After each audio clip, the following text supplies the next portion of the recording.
Podem sentar, meus queridos irmãos.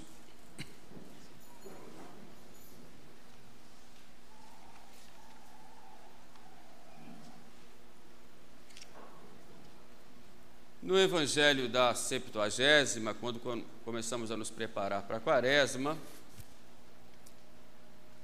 a igreja nos mostrou São Paulo falando, aliás, não no Evangelho, mas na Epístola de São Paulo, a igreja mostrou São Paulo falando dos corredores do estádio. Todos correm no estádio, mas um só recebe o prêmio, e recebe uma coroa corruptível. Nós corremos não ao acaso, porque nós buscamos uma coroa incorruptível, uma coroa que não se corrompe. Nós buscamos um prêmio que tem um valor infinito. E hoje a igreja vai nos falar desse prêmio, que é o céu. E para nos falar do céu, já aos apóstolos, Jesus sobe o monte Tabor e lá, levando 3 testemunhas, Pedro, Tiago e João, se transfigura diante deles. Como dizem os evangelistas, o seu rosto ficou brilhante como o sol e suas vestes brancas como a neve. E apareceram ao lado de Cristo 2 personagens do Antigo Testamento, Moisés e Elias, conversando com eles sobre a paixão. E Cristo Jesus é Deus e homem, em 2 naturezas, a natureza divina e a natureza humana. Como Deus, ele é eterno, como Deus, onipotente. Como Deus, ele não morre, pois é eterno. Mas como homem, ele tem tudo igual aos homens. Sentiu dor, sentiu tristeza, sentiu angústias, fome, sede, sentiu abandono dos seus amigos. Como homem, sentimentos, cansaço, sono, em tudo igual a nós, menos no pecado. Mas a divindade em Cristo sempre esteve com ele. É porque Cristo Jesus é a segunda pessoa da Santíssima Trindade encarnada. É o Verbo que se fez carne, Deus feito homem. Não são 2 pessoas, é uma pessoa só, pessoa divina. Por isso, o normal em Jesus era o que os apóstolos estavam vendo ali, contemplando Jesus transfigurado, mostrando ali um pouco da sua divindade. O normal seria ele sempre estar assim, mas por milagre ele sempre aparentava um homem como outro qualquer. Mas naquele momento ele quis mostrar para aqueles 3 apóstolos, pois já estavam se preparando para a paixão, e eles poderiam ficar escandalizados, vendo um Deus feito homem, morrendo numa cruz, como um criminoso, sofrendo tudo aquilo que ele sofreu, de modo que para prepará-los para o escândalo da cruz, ele leva aquelas 3 testemunhas, Pedro, o primeiro chefe da igreja, Tiago, o primeiro apóstolo a derramar o seu sangue por causa de Cristo ressuscitado, e João, o discípulo amado que cuidaria de Nossa Senhora, o discípulo do coração de Jesus. E ele então se transfigura. São Pedro fica tão extasiado que ele diz: Senhor, é bom estarmos aqui. E naquele êxtase ele disse: se o Senhor quiser, nós vamos fazer aqui 3 tendas, uma para o Senhor, outra para Moisés, outra para Elias. E uma nuvem então os envolve. Aquela alegria, aquela admiração, aquele êxtase de São Pedro e dos outros 2, era apenas uma pálida mostra do que Deus tem preparado para nós. São Paulo fala, né? Olho jamais viu, ouvido jamais ouviu, coração nenhum jamais penetrou aquilo que Deus tem preparado para aqueles que o amam. O céu. O céu. Mas para falar do céu é muito difícil. É algo que não se pode descrever. Uma vez um escritor grego fala de um homem muito rico que queria vender o seu palácio, e ele então queria mostrar o seu palácio para as pessoas, só que não podia levar o palácio. O que ele fez? Tirou um tijolo do palácio, né, e saiu mostrando para os seus conhecidos, amigos, né, dizendo: quem quer comprar a minha casa, o meu palácio, aqui tem uma amostra. Era um tijolo. E todos começavam a rir dele. Como é que a gente vai conhecer o seu palácio com um tijolo? Os autores espirituais, os teólogos dizem a mesma coisa. Por mais que a gente fale do céu, é impossível. Uma vez Santo Agostinho quis fazer um tratado sobre o céu, sobre a vida eterna no céu. E ele pelo ano 420, né, ele, quando pegou a pena para escrever, queria escrever para São Jerônimo que estava lá em Belém, São Jerônimo dizer alguma coisa para ele, São Jerônimo profundo estudioso, né? São Jerônimo tinha acabado de morrer, quando ele pegou a pena para escrever para São Jerônimo. São Jerônimo então aparece a ele e disse: pode parar, você nunca vai conseguir escrever sobre o céu. São Jerônimo já estava no céu. É impossível. Homem nenhum vai conseguir descrever a grandeza e as maravilhas do céu. Por isso, respondendo a uma moça que escreveu para ele, Santo Agostinho, perguntando sobre o céu, Santo Agostinho responde: no céu nós temos todos os bens e não há nenhum mal. E é exatamente isto, né? Não há nenhum mal, não há lágrima, não há dor, não há tristeza. O Apocalipse diz: não há morte, não há luto, não há angústia, não há nenhum sofrimento, a ausência de todo mal. Aqui na terra nós caminhamos, sofremos, passamos dificuldades, tantas e tantas, mas no céu não. No céu nós temos a ausência de todo mal. E o Apocalipse disse: tudo isso passou, tudo isso acabou.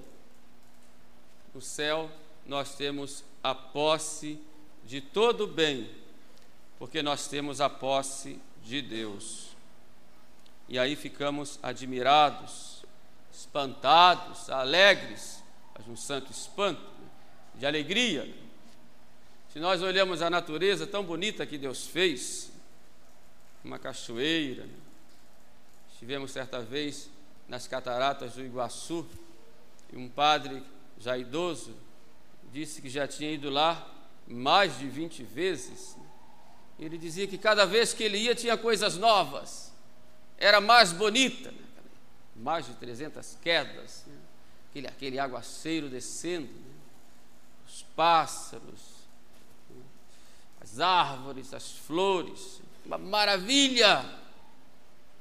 Se a gente vai ao mar, né? Aquele mar aparentemente infinito, uma maravilha. Pega uma árvore, maravilha, as flores do campo, uma maravilha. Tudo isso muito bonito, mas todas essas coisas criadas são pegadas de Deus.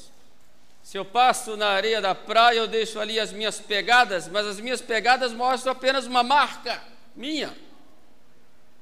Pois imagine, uma pegada minha não vai mostrar quem eu sou, apenas uma marca.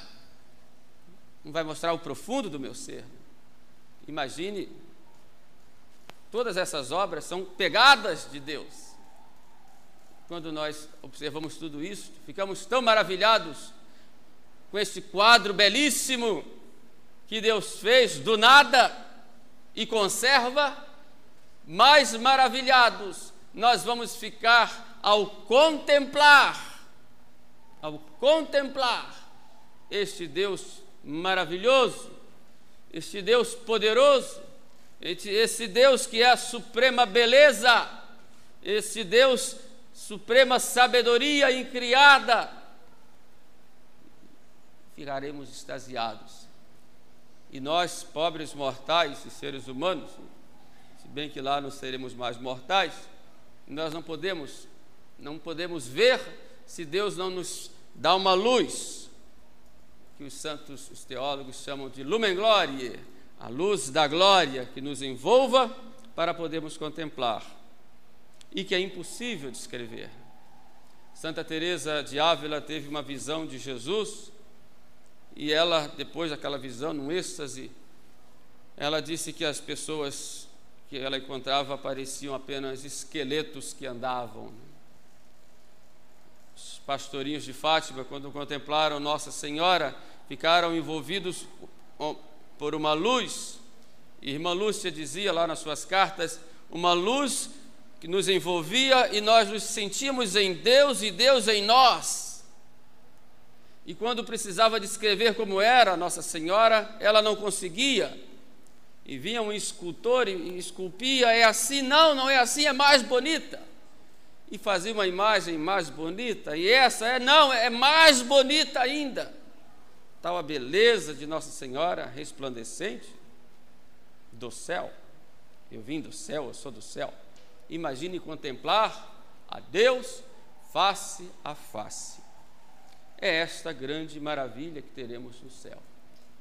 A contemplação de Deus, a posse de Deus, o amor de Deus nos envolvendo, penetrando em nós e nós nele. E isto eternamente. Essa posse de Deus, essa visão de Deus e a posse, por causa de Deus, a posse de todo o bem, de toda alegria, de toda a felicidade, porque aqui na terra jamais nós poderemos ter a felicidade completa, porque sempre teremos dores, sempre faltará algo. Eu posso ter muito dinheiro e achar que isso é felicidade, mas vai me faltar algo. Posso me divertir à vontade, gozar a vida, pular de um lado para o outro, mas vai me faltar algo. Posso ter muitos amigos, ter contato com muitas pessoas, ser querido por todos, mas um vazio vai continuar. Vou chegar mais baixo. O meu time pode ser campeão todos os anos, e eu gritar, pular, soltar fogos, mas depois vai ficar um vazio. Sempre ter um vazio, porque a felicidade plena é só no céu. Só no céu. E tudo isso que nós fazemos na quaresma, as penitências, os sacrifícios, a confissão, o sacramento da Eucaristia, a caridade, né? Tudo isto, toda a pregação de Jesus, toda a lei, todos os profetas, os sacramentos, a igreja, tudo que existe, só existe com um objetivo: para nos levar para o céu. Mas quem é que vai para o céu? Nós temos muitos amigos nossos que já estão lá, que sentaram aí do lado de vocês, sentaram no banco onde vocês estão sentados, muitos estão lá, no Rio, no Brasil, daqui da Rodilândia. Mas como se faz para ir para o céu? O que é que Moisés e Elias conversavam com Jesus? Eles conversavam sobre a cruz. De modo que o caminho do céu é o caminho da cruz, é o caminho dos espinhos, é o caminho do sacrifício. Por isso Cristo fala: quem não toma a sua cruz e não me segue, não entra no reino dos céus. Não pode ser meu discípulo, então não entra no reino dos céus. Quem não é capaz de deixar pai, mãe, irmãos, irmãs, mulher, filhos, campos, por causa de mim, não é digno de mim, então não entra no reino dos céus. Evidente o deixar naquilo que atrapalha alcançar o reino dos céus, é claro. De modo que o caminho do céu é o caminho da cruz. Pensar sempre no céu. Uma vez, dois caçadores encontraram um eremita num rancho, num lugar bem retirado. O eremita que tinha uma vida de penitência, de sacrifício. E perguntaram àquele eremita: mas o senhor aqui não tem nenhum tédio, melancolia, tristeza, né? Quando o senhor está triste, como é que o senhor faz? Eu tenho realmente. Mas no momento de melancolia, eu vou àquela janela. E quando eu olho aquela janela, eu olho da janela, eu volto melhor. Aí o caçador ficou preocupado: mas que negócio é esse? Aí foi lá na janela e não viu nada. Mas não tem nada aqui. Aí o eremita veio, eu venho para essa janela e apontou para o céu. Eu olho para o céu. Aí eu volto alegre, porque eu vou para o céu. Por isso, quando nós sofremos humilhações, se nos humilham, olha para o céu. Se está com dificuldade material, a cruz está pesada, olha para o céu. Se te caluniaram, te maltrataram, te pisotearam, olha para o céu. Se tem uma dor, uma tristeza, uma angústia, olha para o céu. Se está internado, está passando mal, olha para o céu. Olha para o céu. Olha para o alto. Isso vai passar. Os santos entenderam bem isso. Os santos entenderam bem isso. Por que vocês acham que uma irmã Dulce saía pelas ruas de Salvador, na Bahia, recolhendo as crianças, os doentes, curando as feridas, tão perseguida, sobretudo no início, por causa do céu? Porque uma Santa Maria Gorete, uma menininha de 13 anos, atacada por um homem que frequentava a sua casa, o Alexandre, e que queria ter pecado contra a castidade com ela, e forçou, né, dentro de casa, e ela resistiu, e ele pega a faca e mata Maria Gorete. Ela morre, sai dali às pressas, vai para o hospital, mas chega no hospital, morre, porque ela não queria pecar, porque ela queria ir para o céu. E foi tão bonita a atitude de Santa Maria Gorete, que lá no leito, lá no hospital, ela dizia: eu ofereço a minha vida pela conversão do Alexandre, para que ele também vá para o céu. E ele foi preso, foi condenado, cumpriu a pena, ela foi canonizada, e no dia da canonização dela, ele estava lá, já idoso, convertido, já morreu também. Essa é a preocupação nossa, a preocupação de irmos para o céu. Os santos lá no céu vão veem a Deus e olhando para trás, se tivesse que mandá-los voltar aqui à terra, eles diriam que aqui o padecimento foi tão pouco em vista do grande prêmio que é o céu. O céu é um prêmio tão grande que se compra com tão pouquinhas moedas. Moeda do dia a dia, que é o amor de Deus, o amor do próximo. Então, os sofrimentos, por maiores que sejam, não se comparam com a grandeza, com a felicidade que nós vamos ter no céu. Por isso vale a pena lutar, vale a pena carregar a cruz, vale a pena sofrer por causa do céu. Por isso tem os sacramentos na igreja para nos levar para o céu. Por isso a igreja nos levanta quando nós caímos no pecado, pelo sacramento da penitência, para nos levar para o céu. Por isso Cristo já se dá na Eucaristia, aqui na igreja, para já nos preparar para o céu. Por isso, nosso Senhor une os casais em matrimônio para serem santos e irem para o céu. Por isso, Cristo ordena os sacerdotes para conduzirem o povo para o céu. E o céu que não é aqui, embora muitos prometam um céu aqui, não existe. Pode ter uma centelha, mas o céu não. Por isso, o sacerdote vai ao leito dos doentes e dá a unção dos enfermos para encaminhá-los para o céu. Tudo por causa do céu. Tudo pelo céu. Então, nesse tempo da Quaresma, olhemos a nossa vida e se nós morrêssemos hoje, será que iríamos para o céu? Oi, oi, oi, oi, oi. Oi, oi, oi. São Paulo diz, né? Tremo e temo na lembrança do juízo apertado de Deus. Temo e tremo. Nós deveríamos estar sempre preparados para comungar e para morrer, para podermos ir para o céu. Vamos então pedir hoje a esses 3 apóstolos, Pedro, Tiago e João, que estão no céu, que nos deem essa graça, né?